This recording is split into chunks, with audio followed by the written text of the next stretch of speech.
Well, hello there. I didn't see you come in. Make yourself at home. Have a drink. While I give some attention to some underappreciated characters and storylines that I personally love. And I hope you grow to love as well. Hey there, everybody, and welcome back. Today we're reading Swamp Thing number 154, and just a little catch up on what's been going on. Swamp Thing has met a girl named Anna, who after committing suicide became stuck in a loop and not allowed to die until she fixes the endings to the stories in her short story book called River Run. And she has asked Swamp Thing to help her fix these endings because she couldn't figure it out. So Swamp Thing has been going one by one through each of these short stories and fixing them. The first of which was about a devolved person that was killing people. And it was a very strange world because even though we were in New Orleans with a private detective, there were zombies everywhere, but they were just living in harmony with the people. But Swamp Thing was able to fix that. So we went to the second story, which was basically what if the Nazis had won World War II? So basically the whole world was this weird fascist utopia with only white people. And Swamp Thing was brought forth there as a golem in order to destroy the world and get revenge for all the people who were killed during the genocides after and during World War II. Which leads us to issue 154, which is chapter 3. And first things first, we got the cover here. We see a silver-haired woman. She kind of has evil eyes, and she also seems to be naked. And we can kind of see a stripe of black in her white hair, so she kind of looks like Abigail Arcane. And she is hiding behind a scarecrow, but she has her hand on his chest, and it looks like she's digging her fingers into him. And we see on the cover that this is written by Mark Miller with art by Phil Hester and Kim DeMulder. And we start off on the first page and we see a bus pull up in the middle of nowhere and drop off a young woman who looks a lot like Abigail Arcane. And as the bus drives off and she walks down a dirt road towards a farmhouse, we get excerpts from a letter that was written to her, and it starts off saying, "Dear Abigail, as you know, I'm not much of a writer, so I'll do my best to keep this letter short and sweet. Your Aunt Anna and I have done a lot of serious talking since your father died, and we both think it would be a good idea if you decided to come live with us for a while. I can't promise our little farm in Iowa will be nearly as glamorous as your castle in Eastern Europe, but when life gets tough, I think it's comforting to be around your own flesh and blood. In the end, family is just all we can really count on in these difficult times. Anyway, I promised I'd be brief, so I guess this is probably a good time to sign off. We're all looking forward to meeting you again, Abby, and wish you a safe and happy journey. God bless, Anton Arcane." So we're definitely starting the story off interestingly because Abby and Anton are in it, but at least Anton seems different. And as we turn the page, we cut to, I guess, a couple days later after Abby has settled in, and we see Anna is an old woman in this story, and she is married to Anton. And as she brings lemonade and food out to Anton and the kids, she looks up to see Anton on a ladder, climbing onto the roof, and she says, "Anton, what in the name of God are you doing up there, you silly old fool?" And as Anton hammers some nails into the roof, he says, "Aw, shut up. I'm just replacing a couple tiles we lost in the storm, that's all." And Anna replies, "Oh yeah? Well, get your ass down here, Spider-Man, because I fixed up a nice lunch." And as Anton begins to climb back down the ladder, he says, Okay, anything for a quiet life. What about Abby and Joey? Did you make anything for them?" Then we see Abby and their son, Joey, who is younger than her, in the field next to them, and they are building a scarecrow together. And Anna says, "The kids are kind of busy right now, Anton. Abby's patching up that old scarecrow we had in the cellar. I must admit, she made a pretty good job of it too." And then Anton walks onto the porch as Abby brings him his food, and he looks out at the kids putting up the scarecrow, and he says, "She's been great, hasn't she? No trouble at all since the day she arrived. Joey seems to think the world of her." But as Anna walks up, she says, I guess he's too young to know any better." And Anton's kind of confused, and he says, "What's that supposed to mean?" And Anna says, "Oh God, I'm not sure. She just gives me the creeps. Maybe it's because she's Gregory's daughter. I don't know. It just seems like everything you ran away from has finally caught up with you, you know?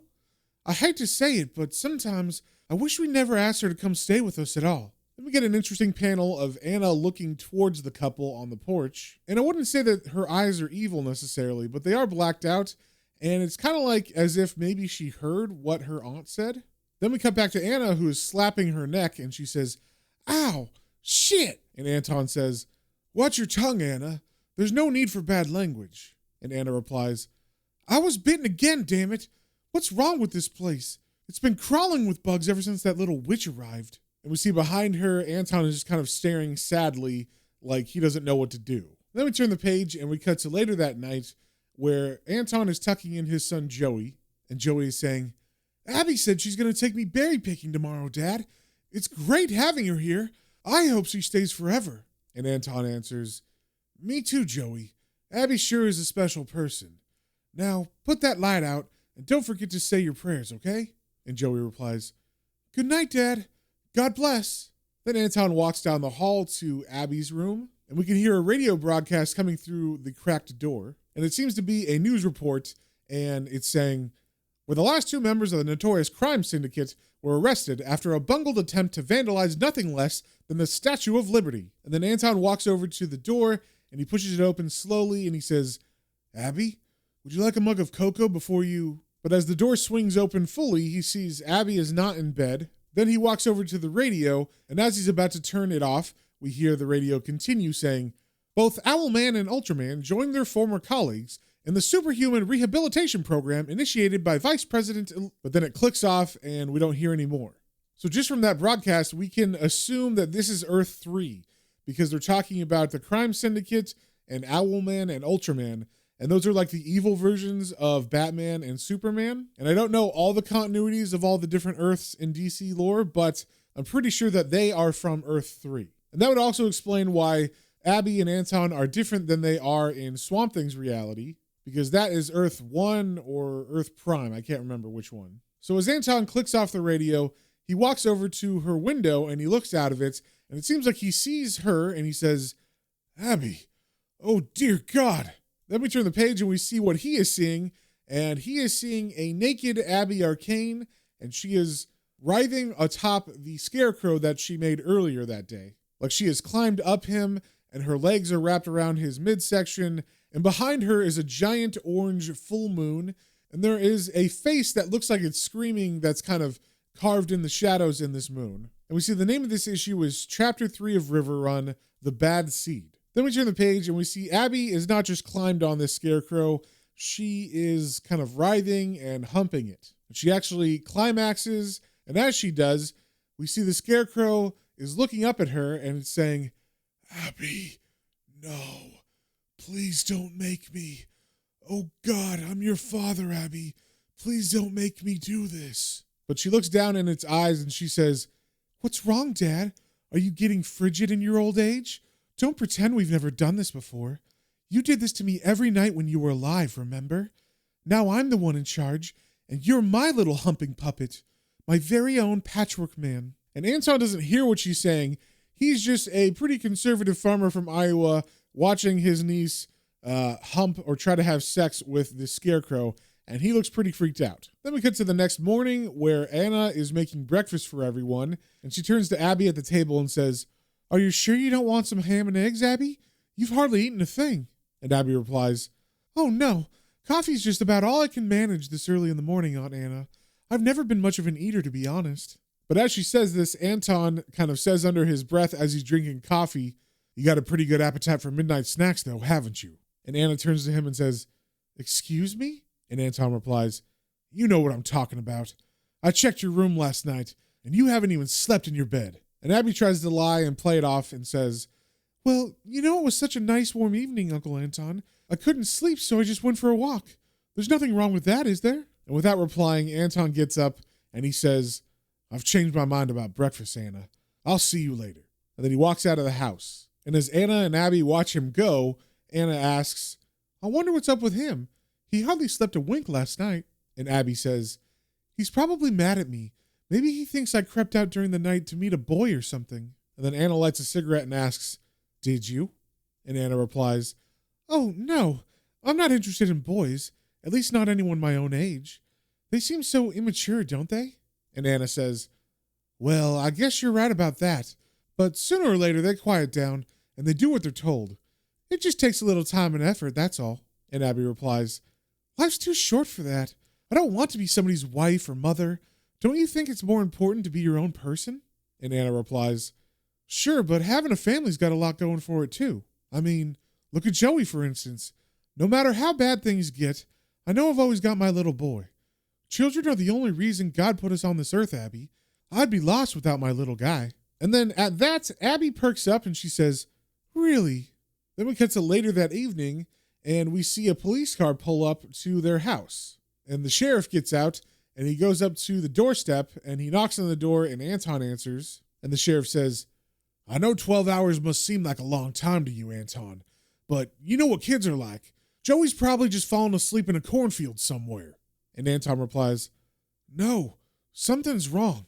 I can feel it in my bones. But the sheriff continues saying, come on, Anton, don't talk like that. I handle situations like this every day, and 9 out of 10 times everything works out fine. Trust me, okay? And then the sheriff begins to walk away, and Anton calls to him and says, at least let me come and help you guys find him. But the sheriff calls back, we can manage just fine on our own, thanks. You better be staying home and looking after the missus.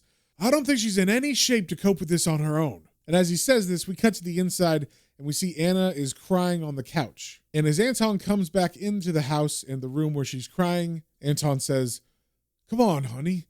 There's nothing else we can do tonight except sit here and wait.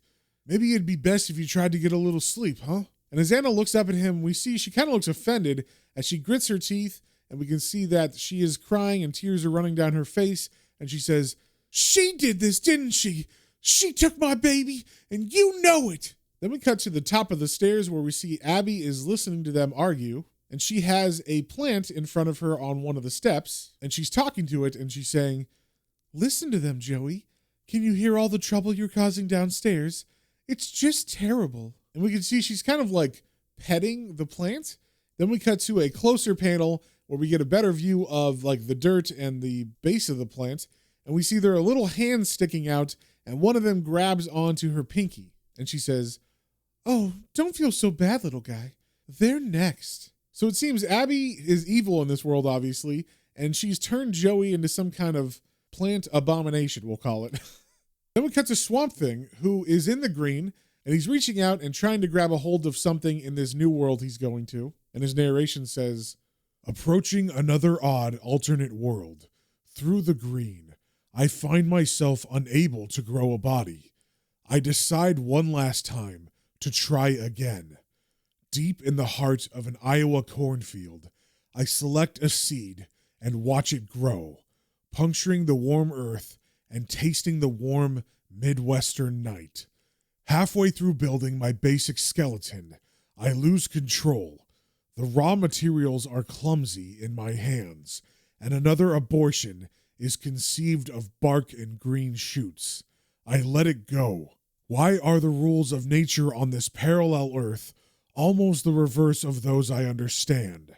What's wrong with the environment at this stage of my journey up the Mississippi? Perhaps a new strategy is required.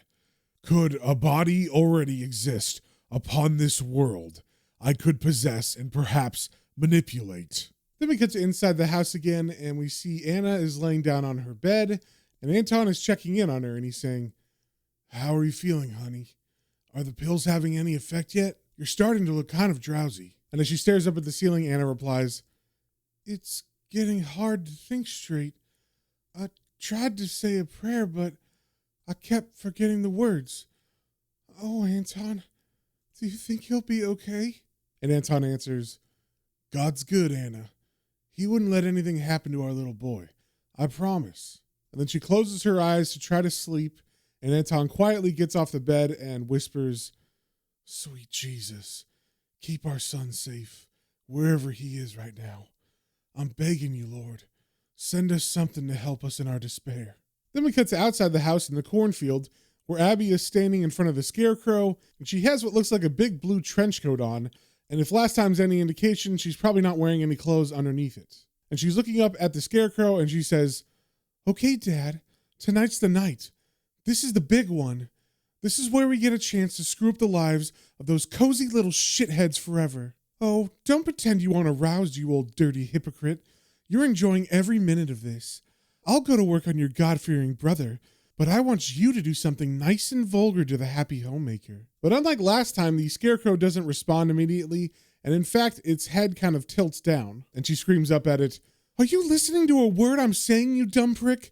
Look at me when I'm talking to you, damn it. And as she yells this, the Scarecrow's head snaps up, and we see that its eyes are red, just like Swamp Thing's. And it looks at her, and it says, Abby? And Abby is kind of confused and shocked by this, and she says, Who are you? How do you know my name? And the Scarecrow answers, Please, there is no need to be afraid. I do not wish to harm you. Once I was a friend, but you would not know me here. Oh, Abby, I understand that I am a stranger to you on this world, but you don't know how much it means just to see your face again. Forgive me. I must sound like an idiot. And Abby looks up at him and says, No, please, don't be embarrassed. There's something familiar about the way you talk. I feel like I knew you too, a long time ago. And Swamp Thing answers back, I have been sent here to help you, but an ancient magic binds me to this post. I cannot break free. There is another weaker spirit trapped in here too. I can hear him sobbing deep within the wood. And Abby says, You must be my dad. He died a few weeks ago, but my uncle won't let him rest in peace. He trapped his soul in that old scarecrow and makes him do such horrible things. And Swamp Thing, of course, is not happy to hear anything about Abby's uncle, so he asks, Your uncle? And she kind of looks down, and she is definitely playing him for a fool right now, as she says, Yes, my Uncle Anton. Anton Arcane. And at the mention of this name, Swamp Thing, of course, gets very upset, and he says, Arcane, here? And upon hearing Swamp Thing's intensity, Abby knows that he can be manipulated more, and she says, Shh, he'll hear you. I know it sounds crazy, but he can do things you wouldn't believe. He could send us both to hell, just like that. And Swamp Thing answers, There is no need to convince me, Abby. I have faced his counterpart many times on my world. I know only too well what he is capable of. And then Abby turns her back to him and says, It's getting late. I'd better get back before he realizes I'm gone. And Swamp Thing says, Then go in the knowledge that I will help you, Abby. I promise I will find a way to stop this terrible man. And as Abby walks away, still acting, she says under her breath, Oh, I'm sure you will. In fact, I'm counting on it. Then we cut to the next morning inside the house, and Abby is walking down the stairs as she gets dressed, and then she calls out, Uncle Anton. Then she gets to the kitchen and she sees he's sitting at the table and she says, Uncle Anton, what's wrong? What are you doing up so early? And Anton is kind of quiet as he reads a piece of paper, and then he answers saying, It's your Aunt Anna. She's gone. She left a note saying she couldn't take it anymore. What with Joey going missing and all. She said she just needed some time on her own for a while to get her head sorted out. And then Abby comes up behind Anton and she kind of gives him a hug over his shoulders. And she says, Oh God, poor Aunt Anna. That's so terrible. Do you think she'll ever come back? And Anton says, No, Abby, I don't. I don't think I'll ever see my wife again. You see, this isn't her handwriting. It's yours. Then she lets go of him and he turns around and says, I recognize it from the letter you sent before you came here. The thing is, Abby, I know all about you. I know what you really are. And Abby snaps at him saying, And what's that then, you ugly old ass-licking queer? And I'll just say she doesn't say the word queer. She says a much more offensive word for a gay person. And he snaps back, You're a homunculus, an artificial person. Gregory made you from horse dung and semen, didn't he? And Abby kind of gives an evil smile and says, I prefer to call it spunk myself. Spunk and horse shit. And then Anton turns away from her and says, He always said he'd grown something he could use and abuse, but I didn't think he'd be so stupid. You see, the one thing about homunculi is they're born without one important thing. They've got no conscience, because they're born without a human soul. And then he turns to her and says, You killed Gregory, didn't you?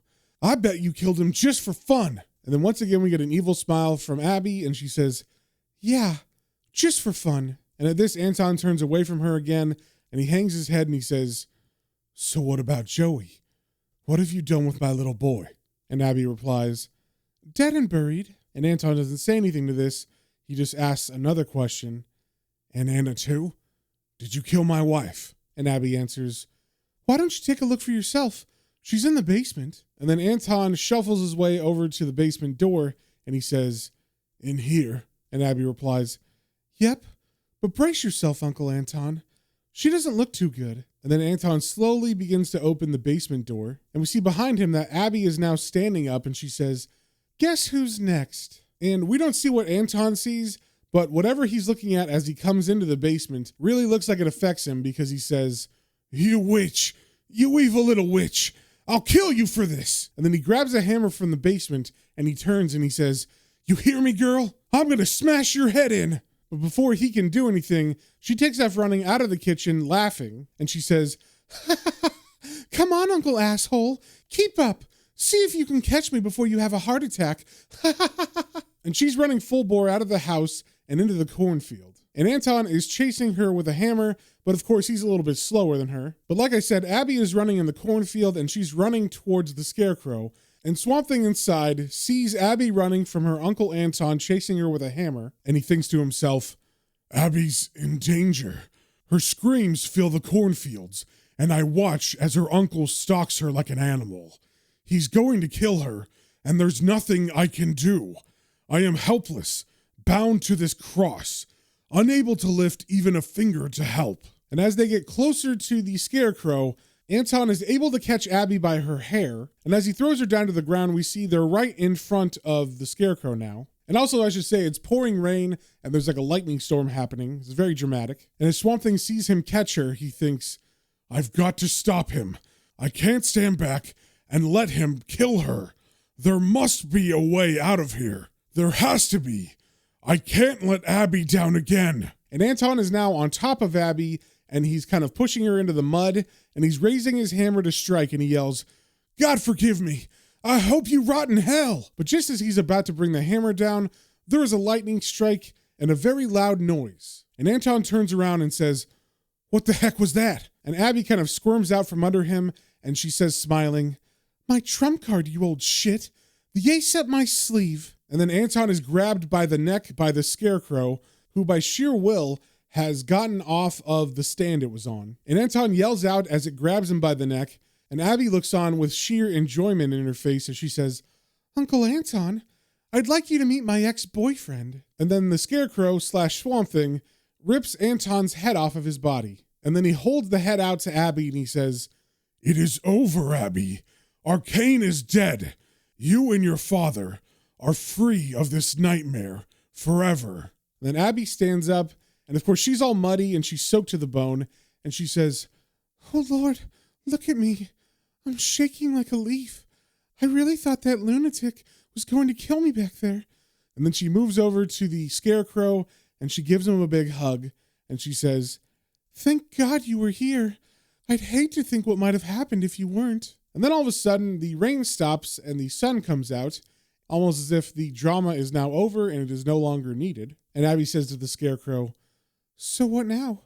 Are you staying here for a while or what? And Swamp Thing answers, no, Abby. I would like very much to stay with you, but it is not possible.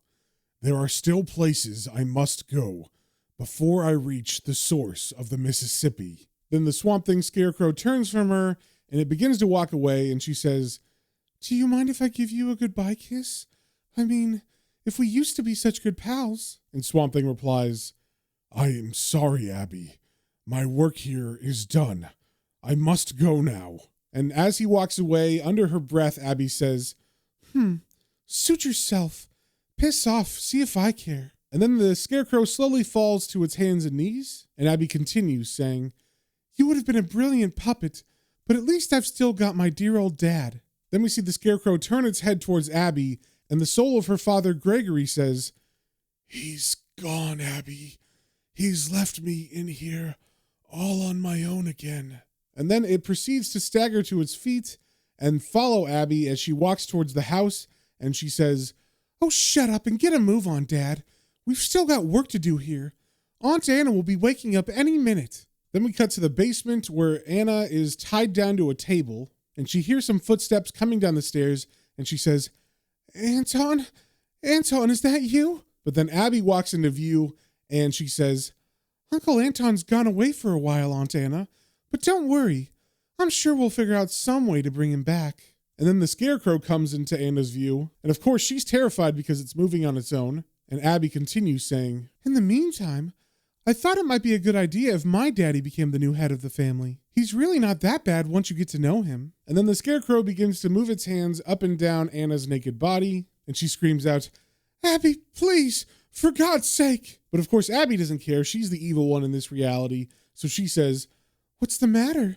You said every relationship just needs a little time and effort, and we've got all the time in the world." Then we cut to the outside at the mailbox in front of the house, and it says the Arcanes, and then underneath it there's a little sign that says "Home Sweet Home." And that, my friends, is the end of the issue, and wow, boy was that crazy. I really liked how Abby was the bad one, and she kind of had the same ambitions as Anton used to have, like when he first was in the Swamp Thing comic, making homunculi and unmen. So that was kind of a cool callback to those early Swamp Thing issues. And of course, we'll have to wait and see what crazy story Swamp Thing ends up in the next issue. So if you guys have any comments, questions, or suggestions, you can email me at planestrains.and-comicbooks, all one word, @gmail.com. And remember, until next time, stay swampy.